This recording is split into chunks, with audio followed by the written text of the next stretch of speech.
Le nom de cet homme, c'est Pascal Mourgue. Il a disparu il y a peu. 5 mois.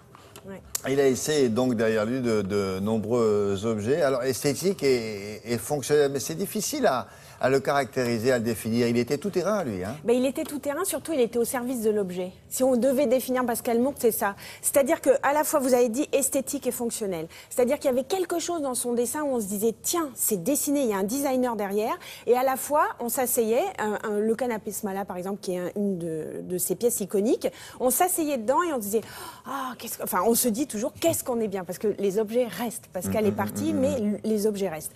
Et là, c'est plutôt... il a beaucoup aussi collaboré avec une maison d'édition française qui travaille sur le mobilier extérieur. Ouais. Donc il a beaucoup travaillé aussi autour du métal, qu'il a perforé, auquel il a donné des motifs. Et en fait, lui, la matière, ça l'intéressait. Il était aussi proche des ouvriers dans les manufactures. Il travaillait avec eux parce qu'il avait fait l'école Boulle à 14 ans et après il avait fait les arts déco. Donc il avait ce double parcours. Moi, je trouve que Pascal Mourgue, il a ouvert la voie à tous ces designers français qui ont le dessin. C'est ça, c'est l'essentiel. C'est-à-dire que les meubles, on est bien dedans parce qu'ils sont dessinés, ils sont proportionnés. Et il était aussi très, très en vue de ce qui se passait autour de lui, du mode de vie. J'ai demandé à 2 éditeurs importants qui ont collaboré avec lui, éditeurs, ça veut dire ceux qui éditent de son mobilier, de nous raconter Pascal Mourgue. Regardez. Quand je travaille sur un nouveau projet, ce qui m'intéresse, c'est de trouver la belle idée. En termes d'innovation sur un produit, en termes de fonctions nouvelles. Pascal Mourgue était et restera un homme du design qui a marqué son temps. Ce que j'ai beaucoup apprécié dans ma collaboration avec Pascal, c'était un vrai designer.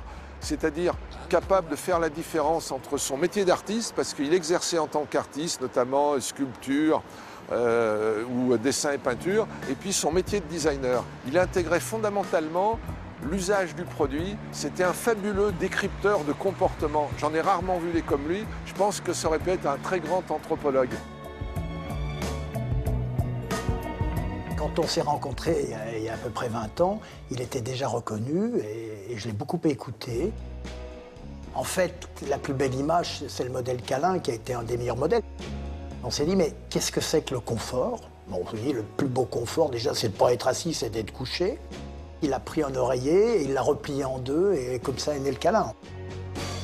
Il ne faut pas oublier que sa formation d'origine à l'école Boulle, c'est ébéniste, donc c'est un manuel. Et il adorait être dans nos ateliers, voir les soudeurs, les prototypistes. En plus, il était fier de donner du boulot dans cette usine.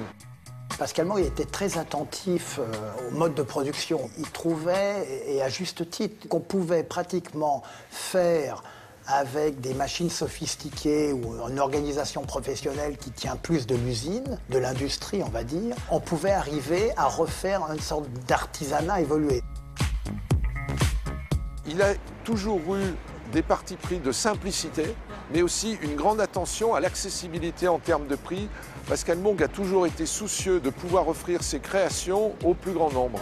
Ces produits ne devaient pas s'imposer et surabonder l'espace.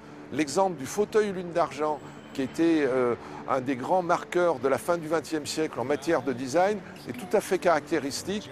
C'est un produit qui a à la fois beaucoup de personnalité, mais respecte la lumière et l'espace autour. Pascal Mourgue, il avait une force dans sa personnalité qui transmettait dans ses objets et je dirais dans son design. Il y avait un style reconnaissable. C'était pas un homme du compromis, c'était un homme qui savait ce qu'il se voulait et qui faisait tout pour le faire.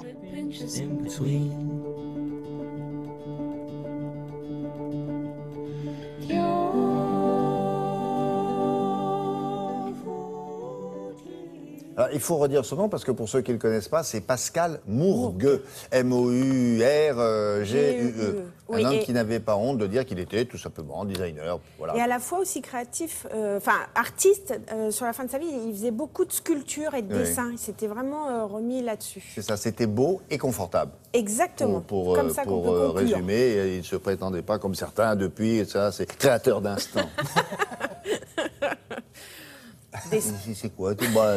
Ah, vous dessinez des objets, quoi. Ah oui, d'accord. L'instant où on s'assoit. Oui. Merci beaucoup, monsieur, madame. À plus tard.